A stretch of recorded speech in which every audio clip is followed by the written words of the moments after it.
Gyan Sagar Educational Group presents eSchool. सुप्रभात।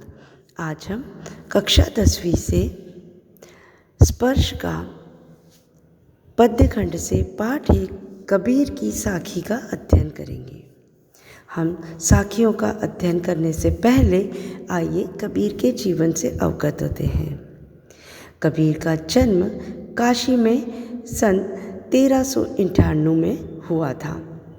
इनके गुरु रामानंद जी थे। कबीर का आविर्भाव उस समय हुआ था जब राजनीतिक, धार्मिक और सामाजिक क्रांतियां अपने चरम पर थीं। सभी लोगों में उस समय राजनीतिक तौर पे, सामाजिक तौर पे और धार्मिक तौर पे असंतोष फैला हुआ था। उनकी कविता में गहरी सामाजिक चेतना प्रकट होती थी। उनकी कविता सहज ही दिल को छू लेती हैं।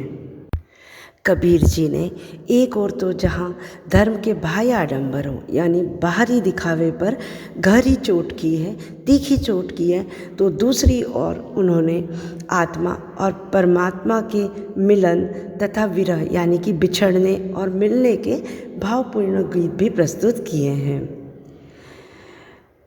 कबीरदास जी का विश्वास सत्संग में था। वे मानते थे कि ईश्वर एक है और वह निर्विकार है ना, अरूप है। और कबीर जी जो थे वो निर्विकार रूप से ईश्वर की पूजा तथा उसके भजन किया करते थे। इनकी भाषा पूर्वी जनपद की भाषा थी। उन्होंने जन चेतना और जन भावनाओं को अपने शब्द और साखियों के माध्यम से जन जन तक पहुंचाया। इनकी मृत्यु सन 1518 में हुई। इस पाठ के अंतर्गत संत कबीर द्वारा रचित कुछ साखियाँ संकलित है। साखी, साखी का अर्थ होता है साक्षी, यानी कि प्रत्यक्ष ज्ञान। वह ज्ञान जो एक गुरु अपने अनुभव से अर्जित करता है और अपने शिष्य को प्रदान करता है। कबीर ने अपने अनुभव से अथाह ज्ञान प्राप्त किया और उसी ज्ञान को उन्होंने अपने दोहों में उतारकर जनमानस यानी कि लोगों तक पहुंचा दिया। यही कारण है कि उनके दोहों को साखी कहा जाता है। इसमें निहित ज्ञान अत्यधिक प्रभावपूर्ण, सहज और सुगम रहता है। इन्होंने जगह जगह भ्रमण किया और इनके द्वारा जो रचित साखियाँ हैं वह अवधी, राजस्थानी, भोजपुरी, पंजाबी भाषाओं में स्पष्ट रूप से हमें उसके शब्द इनकी साखियों में दिखाई पड़ते हैं।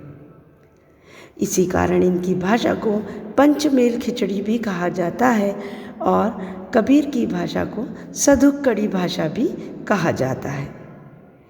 आइए अब हम इन साखियों का विस्तृत अध्ययन करते हैं।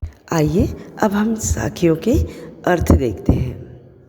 पहली साखी है, ऐसी बाणी बोलिए मन का आपा खोई, अपना तन शीतल करे औरन को सुख होई। यहाँ पर इसके शब्दों के अर्थ इस प्रकार हैं। बाणी, बाणी यानी वाणी या वचन। आपा, आपा यानी यहाँ अहंकार से अर्थ है। खोई यानी खो जाए या नष्ट हो जाए। शीतल, शीतल यानी शीतल। औरन, औरन मतलब औरों को। अब हम इसकी व्याख्या देखते हैं। यहाँ पर कबीरदास जी के अनुसार वह कह रहे हैं, ऐसी वाणी बोलिए, हमें ऐसी वाणी बोलना चाहिए जिससे मन का आपा खोई, यानी कि हमारे जो मन का आपा है, अहंकार है, वह न झलके। मुख से जो निकले मधुर वचन हैं, उन वचन से न केवल क्या होता है, अपना तन शीतल करे औरन को सुख होई, यानी कि हमारे मुख से निकले हुए मधुर वचन, मीठे बोल न केवल हमारे तन यानी कि शरीर को शीतलता प्रदान करते हैं, बल्कि सुनने वालों को भी सुख पहुंचाते हैं। अर्थात जब जब हम अहंकारपूर्ण या क्रोधपूर्ण वचन या भाषा का प्रयोग करते हैं, तब तक हमारे शरीर का जो ताप है वह बढ़ जाता है और हमें उससे हानि पहुंचती है, और सुनने वालों को भी ऐसे जो शब्द हैं वह कठोर शब्द कष्ट पहुंचाते हैं। जबकि प्रेम भरे वचन, मीठे वचन हमारे तन को और सुनने वाले के मन को भी सुख और शांति प्रदान करते हैं। अब इस दोहे का शिल्प सौंदर्य है कि इसकी भाषा सहज और सरल है। सदुक्कड़ी भाषा का प्रयोग किया गया है। यहाँ पर बाणी बोलिए में अनुप्रास अलंकार है। अब इस दोहे का जो भाव है वह सौंदर्य के रूप में इस प्रकार आता है, जिसे हम भाव सौंदर्य कहते हैं कि उस दोहे का क्या भाव है। तो इस प्रस्तुत दोहे के माध्यम से कबीर ने मधुर वाणी बोलने वाले के महत्व को बताया है। किस तरह मधुर वाणी सुनने में और बोलने में सुख और शांति प्रदान करती है।